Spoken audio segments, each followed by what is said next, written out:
Maris Racal, para sa akin, ikaw ang big winner.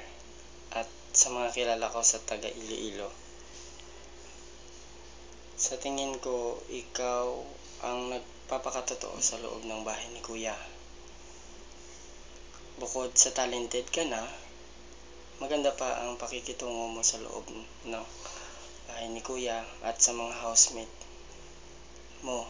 Ayun, para sa akin, ikaw ang big winner at ipagpatuloy mo lang ang magandang asal mo.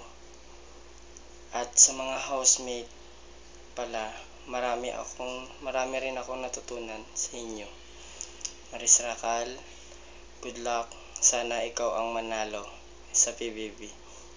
Good luck, Maris Racal.